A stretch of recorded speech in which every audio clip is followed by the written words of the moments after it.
meus amores, tudo bem com vocês? Graça e paz, espero que esteja tudo bem por aí. E já aproveito o início desse vídeo para relembrar a todos vocês que nós estamos atendendo as crianças de 3 a 12 anos. A turminha dos principiantes retomaram as suas aulas já há 3 semanas, né?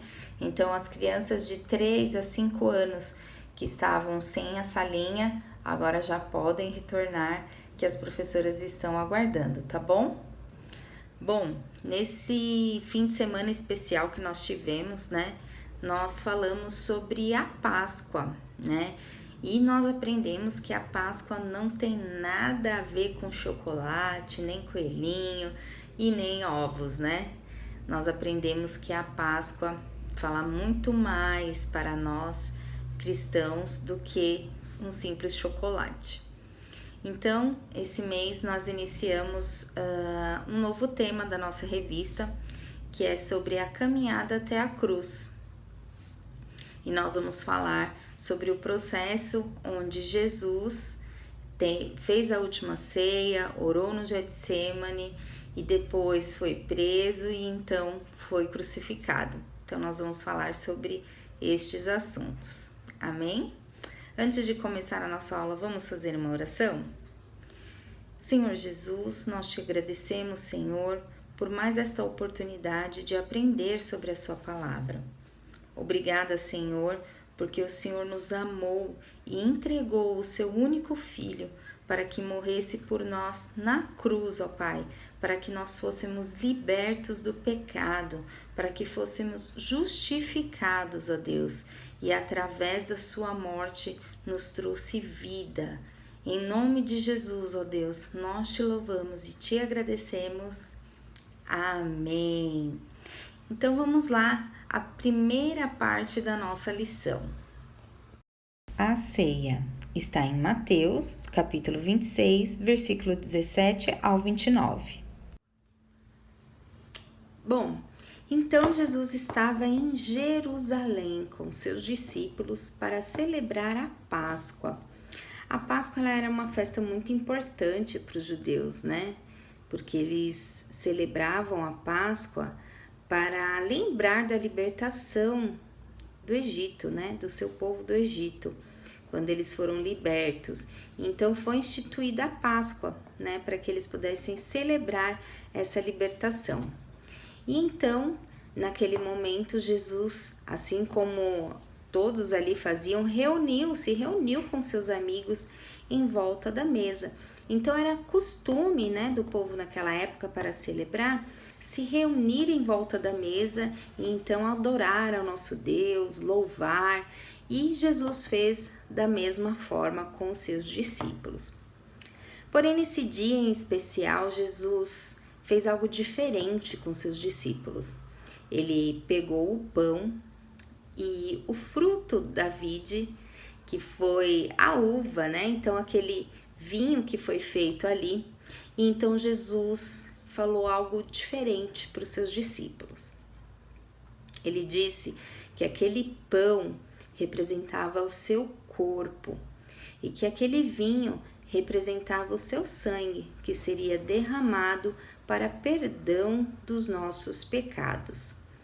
E então, neste momento, Jesus instituiu a ceia do Senhor, né?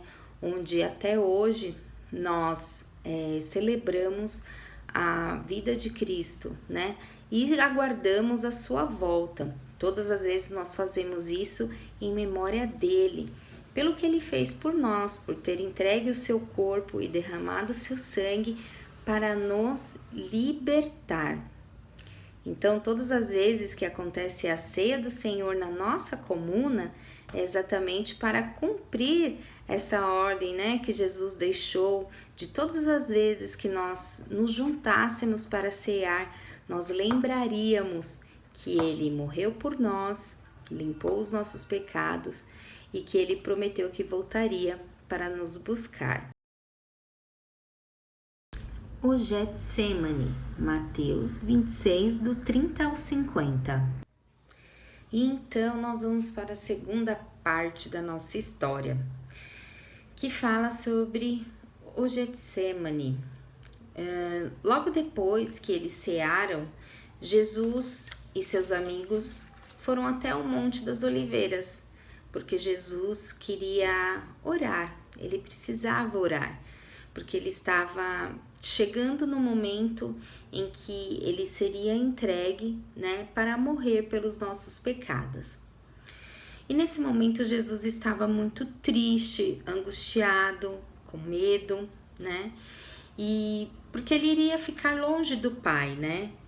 E a angústia dele, a tristeza dele era tão grande que ele chegou a suar gotas de sangue.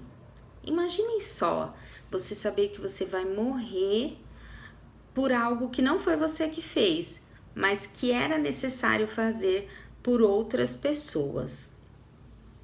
Então, Jesus orou e fez uma pergunta para Deus, né, da seguinte maneira: Pai, se queres, afasta de mim esse cálice.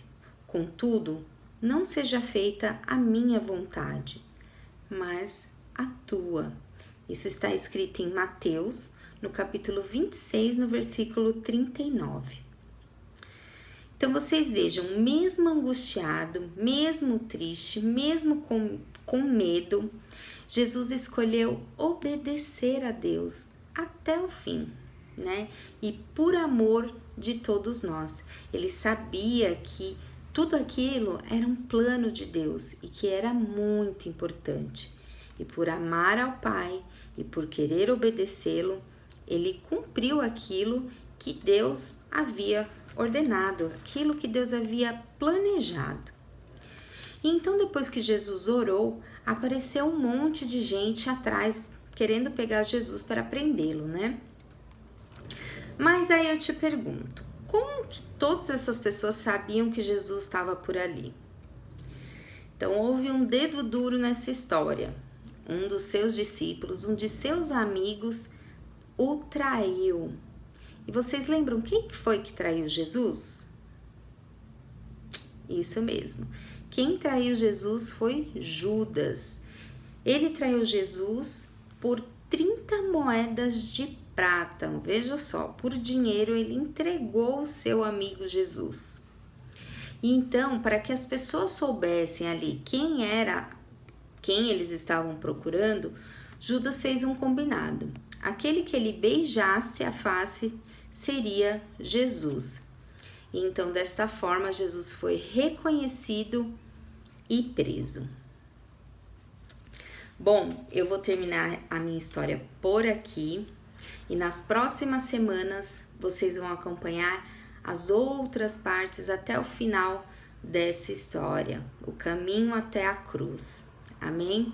Não se esqueçam, Jesus se entregou por amor para que nós fôssemos libertos, para que nós fôssemos perdoados. A nossa dívida era gigante e só ele poderia pagar, porque ele era puro, né? Então, vamos acompanhar até o final dessa história. Gravem essa história no coração de vocês e agradeçam todos os dias pelo sacrifício da cruz. Não se esqueça, a nossa Páscoa é Jesus, aquele que morreu e venceu a morte, pois ele ressuscitou e um dia virá nos buscar. E esse dia está muito perto. Não se esqueçam, tá bom? Um beijo da Pro. Voltem para as aulas presenciais, tá muito legal. Eu vou colocar aí para vocês, a gente tá fazendo um mapa para poder contar a história, então é muito legal você ver pessoalmente o mapa, tá acompanhando as historinhas com a gente, fazendo as atividades em sala, tá bom? Um beijo e até a próxima!